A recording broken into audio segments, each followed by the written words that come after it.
안녕하세요. 저는 여기 채널 사연을 자주 듣고 지내는 40대 여성입니다. 예전에는 이곳의 사연을 마냥 재밌게만 들었어요. 어려운 사람들을 보면 저와 비슷한 상황이다 싶어서 더 집중해서 들었고요. 하지만 이곳에 일어나는 기적과도 같은 일들은 저와 상관없는 일이라고 생각했습니다. 보통의 삶에서 그런 기적은 쉽게 찾아오지도 않으니까요. 거기다 제가 저 먹고 사는데 급급해 주변에 베푼 것도 없었거든요. 나쁘게 살지 말자, 바르게 살자가 제 좌우명이긴 했지만 제게 기적이 찾아오길 바라기에는 부족한 삶이었습니다. 그런데 이 기적이라는 게 꼭 제가 베풀지 않더라도 찾아오더라고요. 물론 누군가 베풀어야 한다는 건 변하지 않지만 말이죠. 저는 오늘 제게 찾아온 기적에 관해서 이야기해보려고 합니다. 이 세상 외롭게 또 힘들게 살 줄 알았던 제게 행복과 사랑을 찾아준 이야기를 말이죠. 저희 부모님은 제가 어릴 적부터 작은 가게를 운영하셨습니다. 두 분은 매일 새벽 일찍 가게를 나가서 밤 늦게까지 영업하셨고 그런 부모님의 모습은 그 어떤 사람들보다 부지런하고 바빠 보이셨어요. 성실하면 언젠가 성공할 거라는 생각으로 저희 부모님은 늘 진심을 다해서 열심히 살아오셨고 언젠가부터는 정말로 형편이 조금씩 나아지며 밝은 미래가 보이기도 했습니다. 하지만 그랬던 부모님의 가게가 갑자기 망하게 되면서 저희는 살 곳을 찾아 시골로 내려가야만 했어요. 빚 때문이라고 했어요. 큰 빚을 감당하기 힘들어 잘 되고 있던 가게도 팔아야 했고 집도 팔아서 아무것도 없는 빈손이 되어 시골로 내려가야 했죠.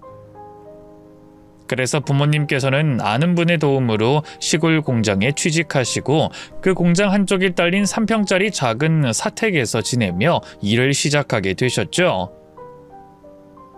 겨우 희망을 품어보려다 주저앉게 되며 희망이 보이지 않는 미래였지만 그럼에도 저희 부모님은 좌절하거나 힘들어하지 않으셨습니다. 어린 저를 달래기 위해서 더 그러셨을지도 몰라도 부모님은 그런 상황에서도 늘 웃음을 잃지 않으셨어요. 덕분에 저희 가족은 상황은 어려웠지만 여전히 행복할 수 있었죠. 승희야, 새 집 어때?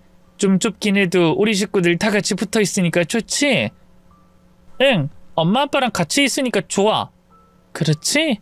엄마 아빠도 승희랑 같이 자니까 더 좋다. 승희야, 조금만 기다려. 엄마 아빠가 다시 열심히 해서 승희 방 만들어 줄게. 그래도 우리 식구들이 같이 있으면 다시 일어날 수 있을 거야. 부모님은 긍정적인 분들이셨고 그래서 어떤 상황에서도 밝게 웃으시며 희망을 놓지 않는 분들이셨어요.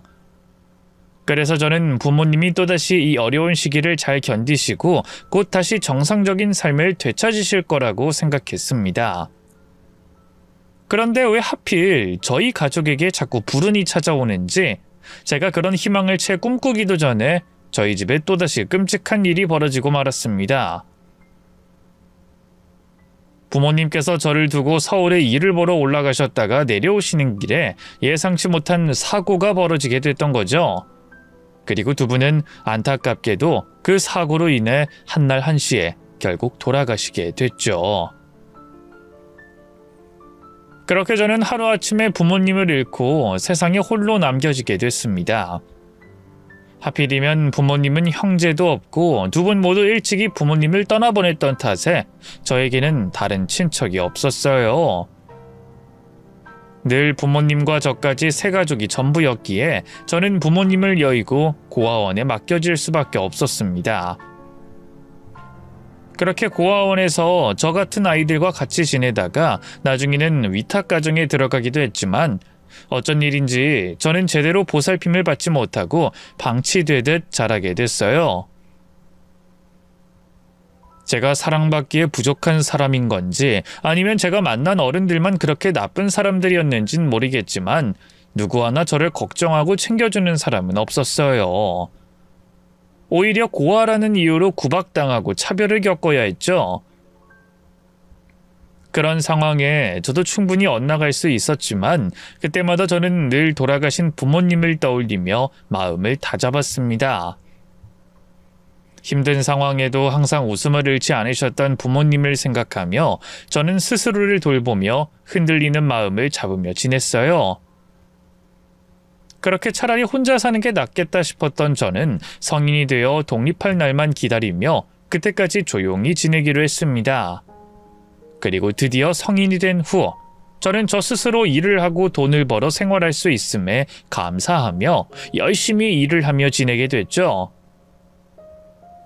금전적으로도 생활하는 데 있어서도 자유롭지 못했던 고아원 생활에 비하면 힘들긴 했지만 혼자 지내는 삶이 저에겐 훨씬 좋았습니다. 적어도 아무 이유 없이 저를 괴롭히거나 힘들게 하는 사람은 없었으니까요. 그렇게 저는 스스로 버티기로 결심하며 정말 열심히 지냈습니다.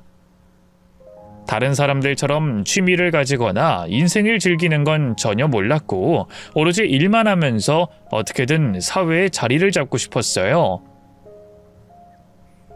그러다 보니 저는 늦은 나이까지 연애도 한번 못 해봤죠. 그러다 제 나이 30이 넘어서야 첫 연애를 하게 됐습니다. 사실 그것도 남편이 먼저 다가와주지 않았더라면 못했을 일이었어요. 연애 경험도 없고 사람 대하는 것도 어려워했던 제가 남자에게 먼저 말 붙일 일도 없었으니까요. 그런 제게 남편은 관심과 애정을 가지고 저를 대해줬고 그런 다정한 모습에 저는 남편에게 빠지게 됐습니다. 부모님을 너무 일찍 잃고 그동안 혼자 외롭게 살아서 그런지 저는 그런 남편이 참 고맙고 좋았어요. 거기다 남편은 다른 여자들한테 눈길 한번 주지 않고 저만 바라보는 사람이었죠. 하루 종일 제가 뭘 했는지 뭘 먹었는지 궁금해하고 언제 어디서나 저만 신경 쓰는 사람이었어요. 그동안 세상의 무관심에 너무 지쳤던 저는 그런 남편의 관심이 싫지 않았습니다. 그렇게 나만 바라봐주는 남편과 함께한다면 평생 행복해질 수 있을 거라고 생각했던 저는 저희의 행복한 미래를 위해 남편과 결혼하게 됐습니다. 그리고 연애 때처럼 남편은 여전히 저만 바라봐줬어요. 그런데 제가 사랑이라 생각했던 그런 남편의 행동이 알고 보니 의처증이었음을 알게 되는 건 그리 오래 걸리지 않았습니다. 연애 때는 저를 너무 사랑해서 너무 걱정해서 그런 줄 알았던 행동들이 점점 심해지면서 의심과 집착으로 변해가기 시작했어요. 당신 어디 갔다 와? 아, 나 잠깐 요 앞에 슈퍼에. 슈퍼? 슈퍼는 왜 가? 엊그제 나랑 같이 장 봤었잖아. 당신 슈퍼 다녀온다고 거짓말하고 다른 사람 만나고 온 거 아니야?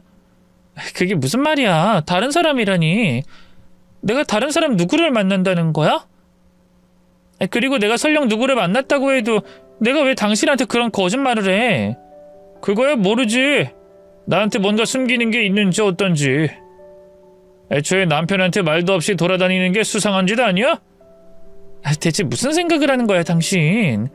난 그냥 찌개 끓이려고 하는데 두부가 없어서 그거 사러 갔던 거야. 장 보러 갔을 때 빼먹어서. 내가 긴 시간 집을 비운 것도 아니고 고작 10분 나갔다 온 건데 그런 생각을 해? 그러게 의심받기 싫으면 평소 행실을 똑바로 하지 그랬어. 당신이야말로 나한테 숨기는 게 너무 많잖아. 내가 먼저 물어보기 전엔 어디 갔는지 뭐 하는지 먼저 말하지도 않잖아. 도대체 어디까지 말해야 한다는 거야? 그럼 내가 당신한테 내 일거수일투족을 다 보고해야 한다는 거야? 그렇게 하는 게 맞는 거지? 그리고 당신 직장 언제 그만둘 거야? 그 회사 별로라고 내가 그만두라고 그랬잖아. 그건 좀 더 괜찮은 직장 나오면 옮기겠다고 그런 거잖아. 내가 지금 당장 회사를 어떻게 그만둬? 그 회사 별로야. 죄다 남자만 있던데 왜 그런 데서 일하는 거야? 당신 설마 딴 생각하는 건 아니지? 의처증이 심해지던 남편은 제가 밖에 나가서 일하는 것까지 무척 싫어하곤 했습니다. 대놓고 바람을 피우냐 묻는 건 아니었지만 자꾸 저를 의심하고 싫어하는 눈초리가 전 너무 피곤했어요. 남편 역시 벌이가 많지 않은 상황에 회사를 그만둘 수도 없었던 저는 남편의 잔소리를 들으며 스트레스를 받아야 했죠. 그런 남편 때문에 억울하고 답답하기도 했지만 한편으로는 그렇게까지 하는 남편이 안타깝기도 했습니다. 이 사람이 얼마나 사람한테 상처를 받았으면 이렇게 믿음이 없을까 생각을 하니 저를 의심할 수밖에 없는 남편이 불쌍하더라고요. 저에게는 돈보다 가족과 남편이 더 중요했고 그래서 결국 저는 가정의 평화를 위해 바깥 활동을 하지 않기로 했습니다. 제가 밖에서 무슨 일을 하나 궁금해서 일도 제대로 못하는 남편을 보며 저도 스트레스 받느니 그냥 제가 포기를 해야겠다 싶었어요.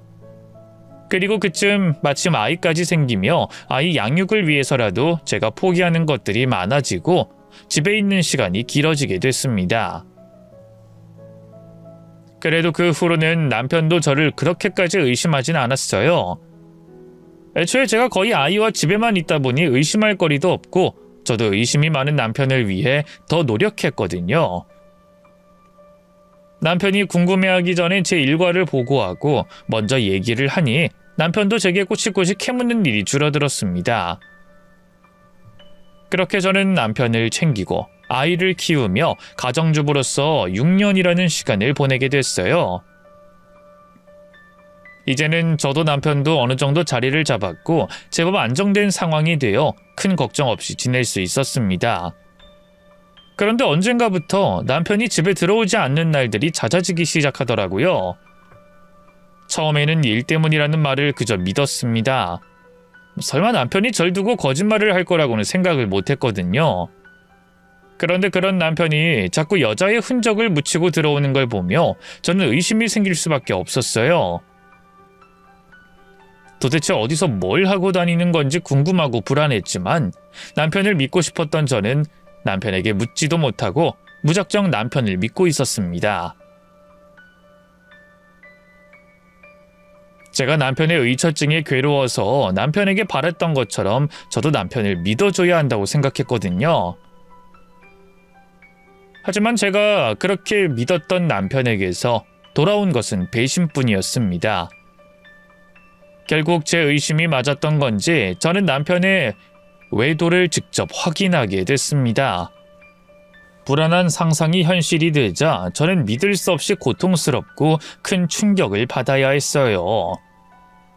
다른 사람은 몰라도 내 남편은 아닐 거라고 생각했는데 어떻게 이럴 수가 있는지 정말 배신감이 어마어마했죠. 당신이 어떻게 이럴 수 있어? 날 그렇게 의심할 땐 언제고 어떻게 당신이 바람을 피워? 당신이 그러고도 사람이야? 사람이 실수 좀 할 수 있는 거지 뭘 그런 거 가지고 그래. 됐어. 그 일은 내가 알아서 할 테니까 당신은 그냥 없던 일로 치고 별일 없이 살면 되는 거야. 남편은 양심도 없는지 화를 내는 제게 적반하장으로 나왔고 저는 그런 남편을 도저히 용서할 수가 없어 결국 남편에게 이혼을 요구하게 됐습니다. 하지만 제가 너무 안일했던 건지 남편의 외도에 대한 증거가 없었던 제 이혼 요구는 결국 받아들여지지 않았고 남편은 저와 이혼을 해주지 않을 거라며 강경하게 나왔습니다. 남편의 합의 없이 이혼할 수 없었던 저는 고통스러운 결혼 생활을 계속 이어가야만 했죠. 그렇게 사는 것이 하루하루 고통이었던 저는 매일 남편에게 이혼을 요구했어요. 제발 헤어져 달라, 제발 나를 놔달라, 울고불고 사정까지 했습니다. 그러자 남편도 제가 귀찮아진 건지 결국 이혼을 해주겠다고 하더라고요. 대신 조건 있어. 승훈이 내가 키울 거야. 양육권만 나한테 넘기면 이혼해줄게. 무슨 말이야? 당신이 왜 애를 데려가? 당신이 언제부터 애한테 그렇게 관심이 있었다고? 내가 애 아빠인데 내가 챙기는 게 맞는 거지. 그리고 어차피 당신은 애 키울 능력도 없잖아. 당신이 돈이 있어, 직업이 있어. 애 데리고 가서 무슨 돈으로 키울 건데? 그런 당신보다 내가 애를 키우는 게 맞지 않겠어? 남편은 양육비 때문인 건지 저를 괴롭히려고 그러는지 아이 양육권을 요구했습니다. 그럴 수는 없었던 저는 하는 수 없이 남편과 이혼 소송을 하며 법정까지 가게 됐지만 안타깝게도 경제력이 없었던 저는 결국 남편에게 아이의 양육권을 빼앗기고 말았어요. 그렇게 남편의 외도로 이혼하게 되고 아이까지 빼앗기게 됐습니다. 외도한 남편과 이혼한 건 제게 조금의 충격도 주지 못했어요.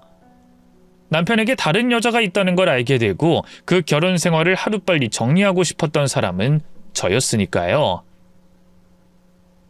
그런데 아들 승훈이를 남편에게 빼앗긴 건 너무 분하고 가슴 아픈 일이었습니다. 바람난 여자에게 눈돌아간 남편이 부모의 이혼으로 큰 충격을 받은 아이를 세심하게 신경 쓰긴 쓸까 싶어서 불신과 걱정이 됐고 그것과 상관없이 무조건 제 소중한 승훈이를 데려오고 싶었어요. 하지만 그 당시 저와 남편의 상황을 놓고 보자면 남편 곁에 있는 게 승훈이에게 더 나은 상황이긴 했죠. 그 상황마저 의처증이 있었던 남편 때문이었지만 제가 직업이 있는 것도 아니었고 당장 돈이 있었던 것도 아니었으니까요. 제가 승훈이를 데리고 오려고 해도 법원에서 판단을 내리기 전에 저 스스로 승훈이를 키우고 보살필 수 있는 조건과 상황을 만들어야 했어요. 제가 먹고 살기 위해서도 일을 해야 했지만 승훈이를 데려오는 걸 가장 우선순위로 올려놓고 일을 시작하게 됐죠. 그러다 보니 제가 못할 일 가릴 일이 없었습니다. 돈만 준다고 하면 뭐든 할 수 있었어요. 하지만 의욕 넘치는 제 심정과 달리 사회에서 보는 저는 그냥 아줌마에 불과했습니다. 제가 할 수 있는 일은 시급과 월급이 얼마 되지 않는 일자리들밖에 없었죠. 처음엔 그것도 감지덕지라 생각하고 일했어요. 그런데 제 입에, 제 몸에 돈 한 푼 쓰지 않고 모아도 돈이 얼마 되지 않더라고요. 그런 식으로 돈을 모으면 우리 승훈이 다 클 때까지 데려올 수가 없을 것 같았습니다. 저는 일을 하는 와중에 조금이라도 더 보수가 좋은 일자리를 찾아보고 다녔어요. 여기저기 기웃기웃거리며 남자들 나가는 인력사무소도 가봤고 남의 집 청소만 해주는 청소업체도 가봤습니다. 하지만 그런 곳들 모두 다 저를 필요로 하지 않거나 월급이 불안정하거나 기대만큼 금액이 높지 않았어요. 그러다 정말 우연히 보수가 괜찮은 일자리를 발견하게 됐죠. 한 집안의 가정부 일을 하는 거였는데 다른 가정부 일자리보다 보수가 배로 높았어요. 물론 다른 가정부 자리보다 보수가 높은 이유가 있었죠. 그 집이 살기도 잘 산다고 했지만 그보다 다른 이유가 더 크다고 했습니다. 그럼 가정부 일은 한 번도 해본 적이 없다는 거네요? 잘하실 수 있으시겠어요? 이게 살림 사는 거랑은 또 완전히 다른... 잠시만요. 네, 사원님. 네네. 무슨 말씀인지 알죠? 근데 저희도 사모님에 맞춰서 사람을 보내려고 하다 보니까 알맞은 사람 찾기가 어렵네요. 사모님 기준이 워낙 높으셔서. 그리고 사실 전에 보냈던 분들 있죠? 그분들도 경력이 오래되신 분들이라 제가 사모님 신경 써서 보내드린 건데. 네, 알죠? 아는데. 네. 네네, 알겠습니다. 저도 계속 구해볼 테니까요. 맞는 분 있으면 바로 연락드리겠습니다. 네, 들어가세요. 진짜 너무하네. 사람 그렇게 보냈고 전부 다 돌려보냈으면 어련히 연락하지 말아야지. 사람 다 돌려보내고 또 찾는 건 뭐야? 노인네 성질이나 죽이고 사람 보내달라 그럴 것이지. 지독하다. 지독해. 미안합니다. 이 골칫거리 고객이 한 분 있어서. 제가 어디까지 얘기했죠? 그래. 이게 살림과는 또 달라요. 이 살림 살아주는 것도 고객마다 달라서 다 맞춰줘야 하고, 방금 전화 온 할머니처럼 성격 희한한 분들도 있어서 그런 분들 성격도 맞춰줘야 한다니까요. 그런데 가능하겠어요? 네, 당연하죠. 저 어떤 집이든 어떤 분이든 맞춰서 할 수 있어요. 근데 저 방금 전화했던 할머니 말이에요. 그 할머니 기피 대상인 것 같던데 혹시 페이는 어떻게 되나요? 왜요? 할머니 집 맡으려고? 에이, 안 돼요, 안 돼. 방금 내가 한 말 못 들었어요? 그 집 갔다가 나가 떨어진 아줌마들이 몇 명인데 이제 막 가정부 일 시작하는 사람이 그 할머니를 맡으려고 해요.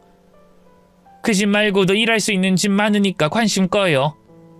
아줌마 나이가 젊어서 아이 있는 젊은 부부 집에 가면 딱 맞아요. 그런 곳이 상대적으로 일하기도 쉽고요. 그럼 사는 곳이 가까워야 급한 일이 있어도 갈 수 있으니까 어쨌든 그 할머니 집 페이는 좋은 거죠? 제가 맡을 수 있는 집 중에 그 할머니 집보다 페이 좋은 곳은 없는 거죠? 그럼 제가 그 할머니 집 할게요. 저 절대 안 나가 떨어져요. 끝까지 버틸 수 있으니까 그 할머니 집에서 일하게 해주세요. 네? 아니 이게 쉬운 집이 아니라니까 그러네. 아줌마 그 집 말고도 할 집 많아요. 우리도 아줌마가 일 그만 안 두고 계속해야 돈을 벌어서 말하는 거예요. 처음 간 집에서 호되게 당하고 그만두지 말라고. 저 안 그만둔다니까요. 제가 돈을 많이 벌어야 해서 그래요. 저희 아이 데리고 와야 해요. 그러려면 돈 많이 필요해요. 아무리 힘들어도 죽을 것 같아도 견딜 수 있으니까 그 할머니 집 보내주세요. 아니면 그 할머니 집과 비슷한 페이 주는 곳으로 해주세요. 네? 아우 쉬운 데 가는 걸 바랄 상황에 굳이 욕먹고 고생하는 곳에 가겠다니. 아 그래요 그럼 뭐 그렇게 해요. 대신 아줌마 도망가면 안 돼요. 진짜 버텨야 해. 아줌마를 위해서도 날 위해서도 알겠죠? 그 집 의뢰인인 할머니께서 벌써 여러 사람을 갈아치웠다고 했어요. 그러니 이제 가정부 일을 처음 시작하는 제가 못 버틸 거라며 업체 사장님이 극구 말리는 겁니다. 하지만 제 입장에서 같은 시간 같은 일을 하고 돈을 더 받는다고 하는데 안 할 수가 있나요? 나쁜 일 아니고 돈만 많이 준다면 뭐든 할 수 있었던 상황이었는데 저는 끝까지 버티겠다는 생각으로 할머니 댁 가정부 일을 하겠다고 했고 바로 다음 날 할머니 댁으로 출근하게 됐습니다. 무슨 일이 있어도 할머니 댁에서 버텨 아들 승훈이를 데려올 돈을 모으겠다고 단단히 마음을 먹고 간 만큼 크게 당황할 일은 없을 거라고 생각했어요. 첫 출근 날이었지만 욕먹을 각오까지 하고 갔으니까요. 그런데 마음 단단히 먹고 들어선 할머니 댁에 들어가자마자 저는 놀랄 수밖에 없었습니다. 주인 할머니로 보이시는 분께서 문을 열고 들어오는 저를 벌써부터 마음에 들지 않는다는 표정으로 노려보고 계셨거든요. 그리고 뒤이어 아무것도 하지 않은 이제 막 집에 들어온 저를 꾸짖기 시작하셨어요. 사장놈이 누굴 보냈나 했더니 피덩이를 보내? 이제 이것들이 사람 보냈는데 열심히 하지 않겠다는 거지? 아주 날 물러보고 있어. 아줌마 올해 나이가 몇이요? 아니지. 여기 사장이 뭐라고 말하면서 보내든가? 적당히 일하다가 내쫓기면 된다고 하던가? 열심히 안 해도 된다고 해? 아니요 사모님. 제가 잘할 수 있어서 제가 사모님 댁으로 가겠다고 말했어요.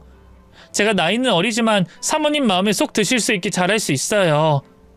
저 살림 잘 살아요. 얘기 들어보니까 사장놈이 귀찮아서 아줌마를 우리 집으로 넣었구만. 모른 척 하려고 하니 내가 귀찮고 나한테 시달릴 것 같아서. 에이구 이 고얀 놈.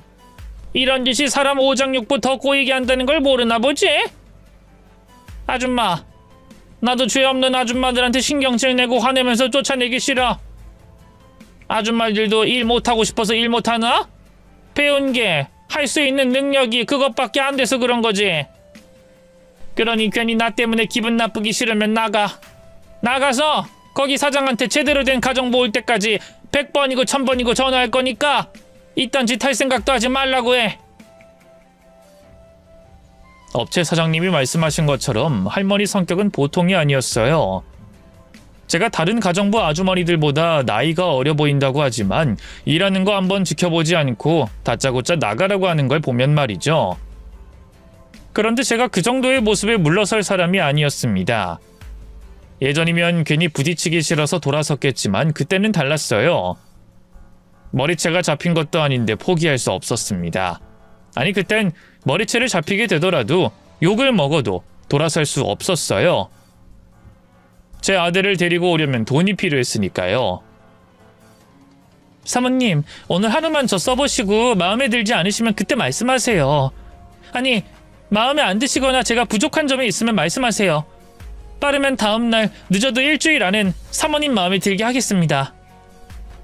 저 사모님 댁에서 일하겠다고 자원했어요. 업체에서는 일이 힘들 거라고 해야 할 게 많을 거라고 했지만 제가 잘할 수 있다고 고집 피워서 오게 됐다고요. 사모님 마음에 쏙 들도록 할 테니까 제발 일주일만 써보세요. 네? 뭐?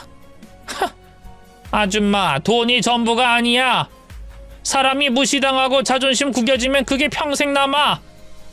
나도 괜히 엄한 사람 욕하며 들들 볶고 싶지 않고.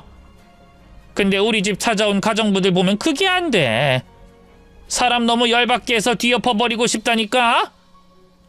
그러니 괜히 돈에 눈이 멀어서 고집 피우지 말고 가서 사장놈한테 내 밑에서 무슨 말을 들어도 버티고 집안일도 제대로 할 줄 아는 사람 데려오라고 해. 어서! 아니요, 못 가요. 안 가요. 제가 하겠습니다. 제가 잘할게요. 뭐부터 할까요? 조금 전에 식사 마치셨나 보네요. 설거지부터 하고 무슨 일 해야 하는지 제가 찾아볼게요. 앞치마는 제가 가져온 걸로 해도 되겠죠?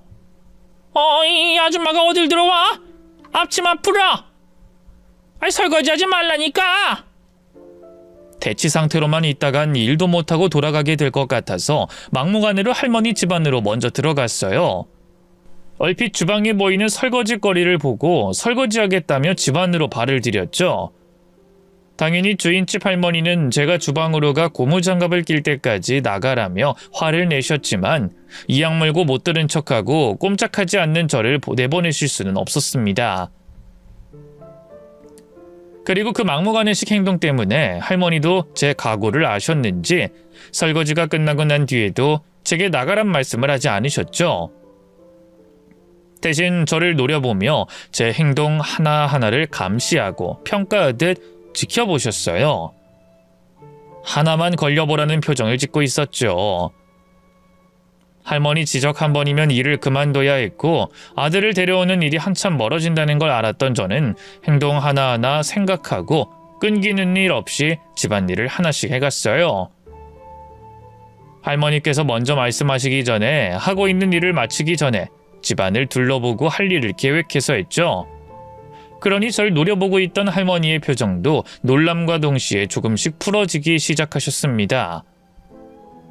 그런 할머니의 표정에서 자신감을 얻은 저는 일만 하는 가정부가 아니라 할머니 말상대도 되는 가정부가 될 수 있다는 보여드리는 점수를 따려고 했죠. 집이 너무 예뻐요. 이런 집에서 일하면 힘든지도 모르겠어요. 나무 루바 하나하나 오래됐는데도 관리가 잘 돼서 보는 재미도 있고 저런 기둥도 다른 집과는 달라서 재밌고 말이죠. 이 집 지으실 때 돈 많이 드셨겠어요.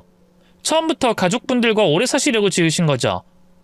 그러지 않고서야 이렇게 정성 들여 짓기 어려운데. 옛날엔 집 지어서 장사하려는 사람이 있었나? 다들 가족들과 평생 살 집 지으려고 짓지. 그래서 돈 많이 들였어. 여기서 아들네랑 손주네랑 오래오래 같이 살려고 말이지. 결국엔 나 혼자 살고 있지만. 자제분들과 따로 사시는구나. 하긴 세상 변하면서 가치관도 변하니까요. 요즘엔 부동산이 꼭 사는 집의 의미뿐만 아니라 돈이고 재산이잖아요. 남들 부동산으로 다 돈 버는데 나만 가만히 있을 순 없으니까 다들 나가 살기도 하죠. 그래도 자제분들께서 자주 찾아오시고 댁에 오면 좋아하시겠어요. 내가 살던 집이 자랄 때 모습 그대로 유지하면 추억도 더 생생하게 나고 자식들에게도 설명할 일도 생기잖아요. 아마 나중에 자제분들도 나이 들면 여기로 와서 지내려고 하시지 않을까요? 집도 큰데 관리도 잘 되고 거기다 앞에 정원이 있어서 집에만 있어도 휴식이고 전원 생활하는 것 같잖아요. 아유, 말 좀 그만하고 이제 일해. 일 좀 잘하나 싶었더니 왜 이렇게 쫑알쫑알 말이 많아? 난 말 많은 사람 딱질색이야. 그러니까 그만 말해. 분위기 좋게 대화를 잘 하고 있었는데 갑자기 할머니께서 제게 다시 짜증을 내시더라고요. 그 성화에 입을 닫고 일만 했습니다. 행여 말 꺼냈다가 어렵게 들어온 집에서 쫓겨날까봐 말이죠. 말 많은 게 싫다고 하셨으니 입 다물고 일만 열심히 하기로 했어요. 그렇게 한시도 쉬는 시간 없이 일 마치는 시간까지 집안일을 다 했습니다. 조금이라도 잘 보이기 위해 원래 일 끝나는 시간보다 조금 더 일했고 할머니께서 드신다는 음식도 바로 데워서 드시기만 하면 될 수 있게 준비를 해놨죠. 그 정도 했으면 조금 전 말 많다고 지적받았던 일도 만회할 수 있을 것 같다고 생각했어요. 마지막 인사만 잘 드리고 나가려 했죠. 그런데 그때 할머니께서 절 붙잡으시는 겁니다. 그때 가슴이 쿵 하고 내려왔는데 만약 내일부터 나오지 말라고 말하시면 어떡하나 싶더라고요. 저는 잔뜩 긴장한 채로 할머니께 가까이 갔습니다. 잠깐만. 아침부터 쉬지도 않고 고생했는데 그냥 가면 어떡하나? 갈 때 택시라도 타고 가. 고생했는데 사람한테 치여서 가지 말고.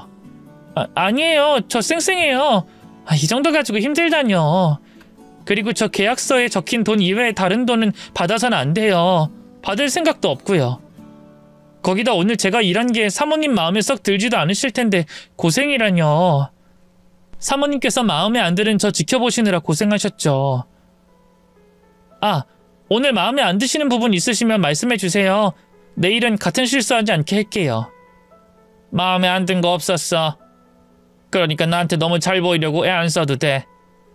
사장 그놈이 나한테 시달리기 싫었는지 이제야 제대로 된 사람을 보낸 것 같으니.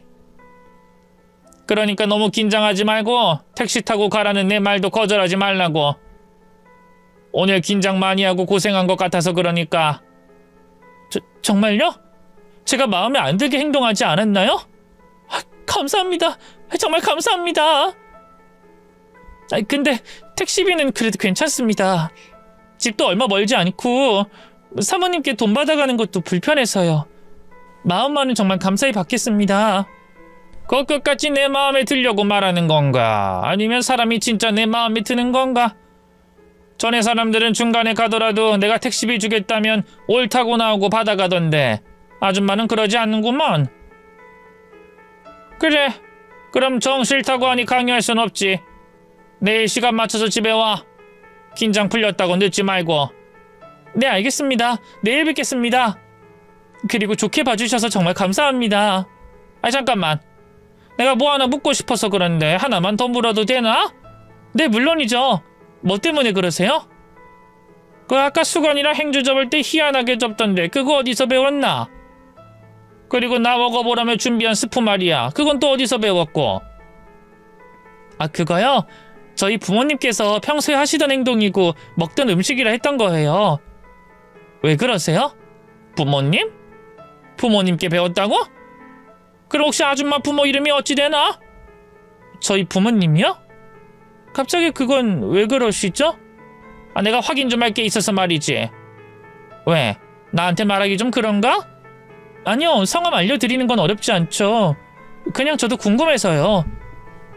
저희 아버지 성함은 최경자 일자이시고 어머니는 김은자 숙자세요. 뭐? 최경이? 잠깐, 혹시 자네 부모님께서 음식점 하지 않았나? 저기 XX구 XXX동에서 말이야. 네. 그걸 사모님께서 어떻게... 맞아? 정말 그 말이 맞아? 아니, 이런 우연이 있을 수가 있나? 내가 경인이랑 은숙이를 얼마나 찾았는데 여기서 이렇게 이런 식으로 두 사람의 딸을 만나? 저희 부모님을 아세요? 알다 마다. 내가 모를 수가 있나? 내 자식 같은 사람들을 내가 왜 모르겠어? 네?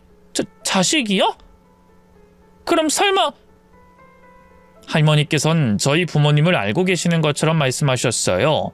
그리고 결정적으로 저희 부모님이 할머니의 자식 같은 사람들이라고 말씀하셨죠. 그 말을 듣자마자 제 머릿속에 떠오르는 이야기가 있었습니다. 저희 부모님이 살아계시는 동안 평소에 들었던 이야기, 그리고 제게 해주신 말씀이었죠. 저는 할머니께서 저희 부모님께서 말씀하셨던 분이 맞는지 확인하려고 했어요. 하지만 그 이야기를 할머니께 확인하기 전 할머니께서 먼저 말씀을 꺼내셨습니다. 네 이름이 승희? 승희 맞지? 아이고 그래, 네가 승희였구나. 네가 승희였어. 내가 몰라봐서 미안하다. 내가 조금 더 너희 가족을 일찍 찾아야 했는데 정말 미안해. 사모님께서 저희 가족을 찾으셨다고요? 왜 내가 너희를 찾았지. 너희 가족 사정을 듣고 찾으려고 정말 애를 썼지. 근데 어딜 갔는지 알 수가 있어야지. 그땐 지금처럼 휴대폰이 많았던 시절도 아니고 인터넷으로 연결된 세상도 아니었으니까. 그러니까 저희 부모님을 왜 찾으셨어요? 제가 알기론 저희 부모님이 사모님 건물에서 장사한 걸로 알고 있긴 한데 그냥 임차인과 임대인 사이였잖아요. 물론 보통의 임차인, 임대인이 아니라는 건 들은 적 있지만 그래도 저희를 찾으실 정도는. 더욱이 저희 부모님께서 사모님을 찾는 건 몰라도 사모님께서 저희 가족을 찾으실 일은 아닌 것 같은데. 제가 알기로 할머니와 저희 부모님은 임대인과 임차인으로 인연을 맺게 된 관계라는 걸 알고 있었어요. 물론 가까웠고 할머니께 많은 도움을 받았다고 들은 적은 있었지만 그건 임차인으로서 도움을 받은 저희가 감사해하고 찾을 일이었지 도움을 주신 할머니께서 왜 우리 가족을 찾으셨나 이해가 되지 않았습니다. 제가 도대체 이해되지 않는다는 표정을 짓고 있자 할머니께서 그에 대한 이야기를 해주셨고요. 제가 몰랐던 부모님과 할머니의 관계를 말이죠. 그래, 그때 네가 아주 어린 나이였으니까 무슨 일이 있었는지 몰랐을 수도 있겠다. 그러니 내가 너희 가족을 찾았다는 말이 이상하게 들리겠지. 근데 너희 부모님과 나는 그런 사이였어. 비록 피로 맺어지진 않았지만 서로를 정말 아끼고 애정을 쏟아부어주는 관계 말이지. 그러니까 그 관계에 대해 말하려면 내가 살아온 삶부터 얘기해야 하겠구나. 나는 참 기구한 여자였어. 남편은 애만 떡하니 만들어 놓고 먼저 세상을 떠나고 그나마 남편이 남겨놓은 돈으로 자식 잘 키우고 행복하게 살려고 했더니 자식놈과 며느리 거기다 손녀까지 사고로 어미 나보다 먼저 간 거야. 도대체 내 팔자가 무슨 팔자인지 남편이고 자식이고 다 먼저 내 손으로 보내야 했어. 그리고 그때 너희 부모님과 인연이 닿게 되었지. 내 건물에서 가게를 했던 너희 부모님이 내 자식들 장례식장에 찾아와 준 거야. 와서는 넋 놓고 있는 내가 걱정됐는지 장례를 거들기 시작하더라고. 장례 치르는 내내 음식 나르고 뒷정리해주고 거기다 곡기 끄는 내게 힘내야 한다면서 밥같이 떠서 먹이더라고. 처음엔 이 사람들이 왜 이러나 싶었는데 두 사람도 나와 비슷한 일을 겪었다고 하더라. 물론 나와 반대로 자기 부모님 상을 홀로 치렀다고 했지만 그 말을 들으니 힘든 사람들끼리 의지하고 지내면 딱 좋겠다고 생각했어. 어쩌면 먼저 떠난 자식놈과 며느리가 나 쓸쓸하지 말라고 네 부모님을 보내줬나 싶기도 했고. 그때부터 너희 부모님과 왕래하면서 지내게 된 거야. 아니지, 내가 보살핌을 받았지. 가게 잘 안 되는 것도 아니고 그 바쁜 일 보다가 나 챙기는 게 돈 되는 일도 아닌데 하루에 2번, 3번 찾아와서는 내가 밥은 먹었는지 딴 생각하지 않는지 챙겨주고 살펴보더라. 그때도 그렇게 생각했고 지금도 그렇게 생각했지만 어떻게 된 게 내 친자식 놈 살아있을 때보다 나를 더 챙겨줬어. 정말 날 친엄마 모시듯 챙겼지. 바라는 거 없이 말이지. 그러니까 나라고 마음이 가지 않겠어? 사람이 염치가 있어서라도 받은 게 있으면 내주려고 하지. 근데 어찌된 영문인지 네 부모님은 내가 도와주겠다고 한 것들 전부 다 사용하더라. 도움을 주는데 내가 눈치 봐야 하고 억지로 쥐어주듯이 줘야 했어. 그렇게 해도 네 부모님에게 받은 것에 비하면 받은 것도 아니었고. 한 번은 내가 너희 부모님 덕분에 죽을 위기도 넘긴 적이 있었지. 낮에 혼자 있다가 갑자기 머리가 깨질 듯 아프더니 그대로 내가 쓰러진 거야. 그때 네 엄마가 집에 찾아왔다가 쓰러진 날 발견해 병원으로 데려가 구해줬고. 하여튼 네 부모님에게 고마운 일들 내가 전부 말할 수가 없어. 그 정도로 도움을 받았지. 그때만 해도 그렇게 평생 같이 지낼 줄 알았다. 피만 안 섞인 가족처럼 말이지. 그런데 어느 날 너희 부모님이 가게를 정리하겠다고 하는 거야. 지방으로 이사가서 가게를 할 거라면서 갑자기 가게를 정리한다며 얘기를 하더라고. 내가 붙잡기도 붙잡았지만 워낙 뜻이 확고해서 붙잡는 것도 민폐다 싶었단다. 그래서 더 붙잡지 않았고 지방에서 자리 잡으면 연락하라는 약속만 받고 보내줬는데 아무리 기다려도 연락이 없더라. 너희 부모님이 그럴 사람들이 아닌데 말이지. 그래서 혹시 다른 일이 있나 주변 사람들한테 묻고 다니다 다른 상인들한테서 듣게 된 거야. 너희 부모님이 빚이 있어서 그거 정리하느라 가게도 빼고 지방으로 가게 됐다는 걸. 그때 정말 서운하더라. 그 빚이 얼마가 됐던 많긴 많았겠지만 내게 도와달라 부탁은 할 수 있는 거잖니. 아니 딴 사람은 도와달라는 말 그렇게 쉽게들 하는데 그걸 왜 못해? 그것도 우리 사이가 어떤 사이였는데. 그때 정말 너무 서운하더라고. 그래서 처음엔 네 부모님 찾으려고 하지도 않았어. 너무 괘씸해서 말이지.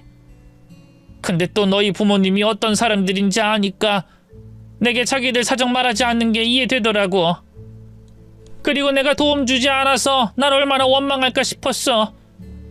그 원망이 커지기 전에 더 고생하기 전에 돕고 싶고 그래서 찾았던 거야.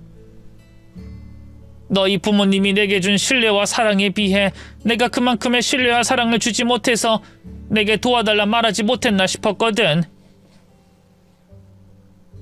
찾아서 도와주려고 했는데 어딜 그렇게 숨었는지 찾을 수가 없더라. 아까 말한 것처럼 지금 같은 세상은 아니었으니. 근데 여기서 널 만나는구나.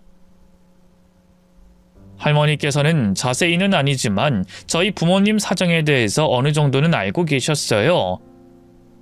제가 더 자세히 그 당시 저희 부모님 사정에 대해서 얘기하자면 아빠와 의형제처럼 지내던 친구분이 있었는데 그 친구분 보증을 잘못 서게 되면서 저희 아빠가 빌리지도 않는 빚이 생기게 된 겁니다.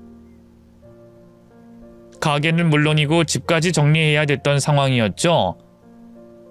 부모님 두 분도 고아나 다름없는 분들이었기 때문에 다른 가족이나 친척들에게 도움을 받을 순 없었어요.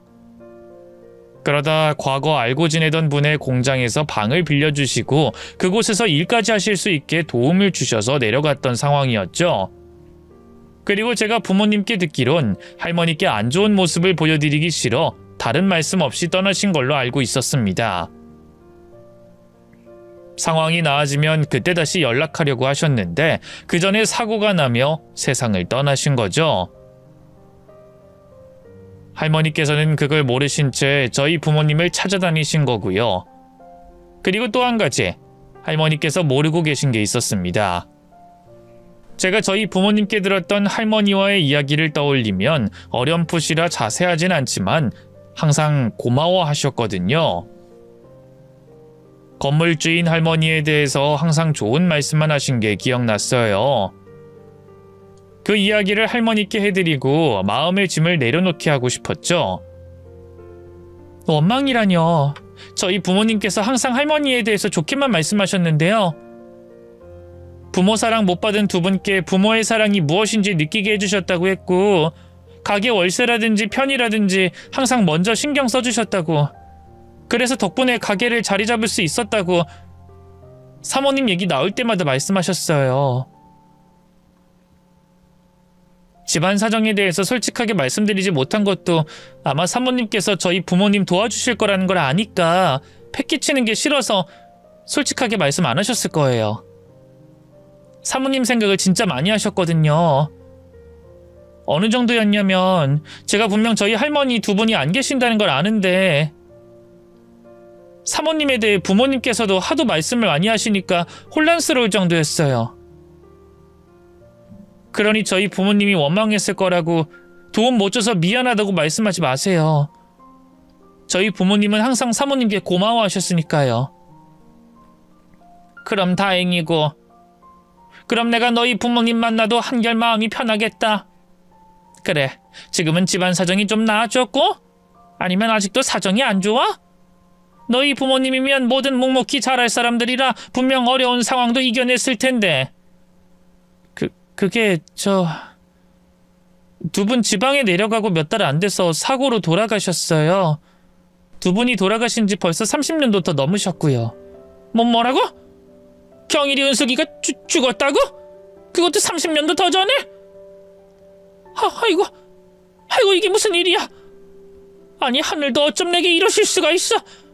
내 남편, 내 자식, 그리고 며느리 손주까지 빼앗아가더니 이젠 내 자식같이 생각하던 두 사람까지 내려가? 아니 이게 어떻게 이럴 수가 있어?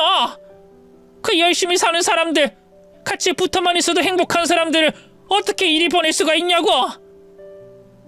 승희 얘도 어렸을 텐데. 아유. 죄송해요. 제가 두 분 이야기 먼저 말씀드리려고 했는데 얘기를 하다 보니. 네가 왜 죄송할 일이냐? 전부 하늘이 무심도 하셔서 그렇지. 그럼 넌 어떻게 지낸 거야?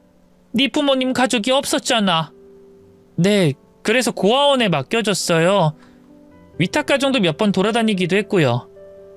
근데 제가 많이 모자란 건지 하나같이 좋은 분들을 만나지 못해서, 거기다 최근에는 남편이 바람 피운 걸 알고 이혼까지 하게 됐어요.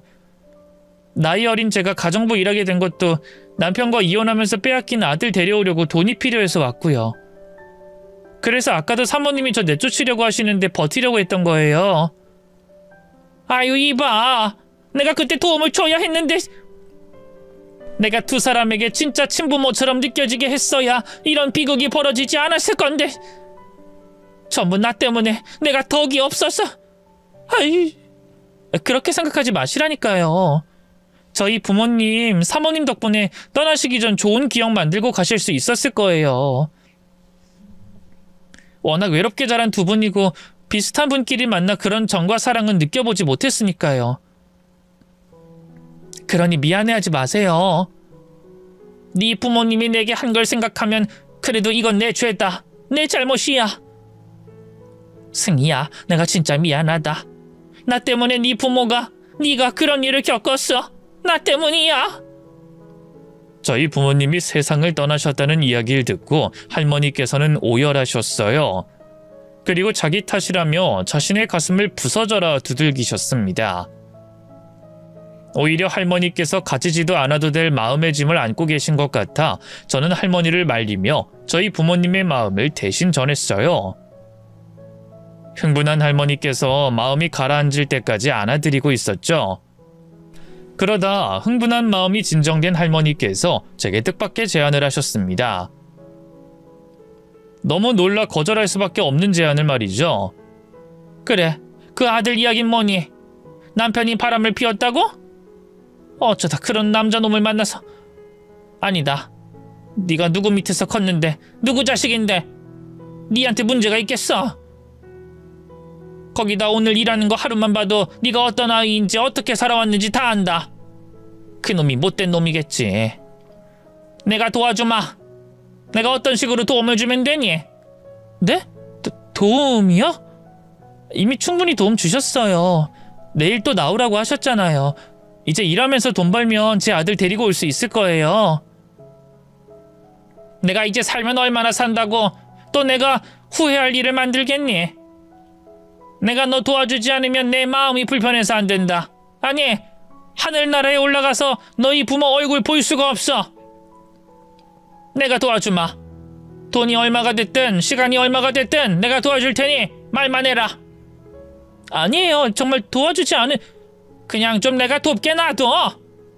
내가 이 나이에 돈만 잔뜩 쌓아두고 뭘 하겠니? 물려줄 자식도 없어. 손주도 없어. 늙은 내 몸뚱이 하나인데 가지고 있어서 뭐하냐고. 그리고 자식이랑 오래 떨어져 있으면 안 되는 건 몰라? 아들 안 찾고 싶어? 내가 도와줄 테니 잔말 말고 받아라. 받아서 애 찾아. 아니지, 이렇게 된 거 네가 내 손녀 하자. 내 밑으로 오려면 딸로 해야 하나? 어쨌든 내 곁에서 지내. 내 곁에 있다가 나 죽거든 내 재산 네가 다 물려받아라. 이제까지 한 고생들 싹 잊게 내 돈으로 아들과 행복하게 살아. 알겠어? 할머니께서는 저희 부모님을 도와주지 못하신 게 한이 되셨는지 제게 아들을 찾아오는데 도움을 주시겠다고 하셨습니다. 그리고 도움을 넘어 할머니와 가족이 되어 같이 살자고 하셨죠. 그 제안을 몇 번이고 거절했어요.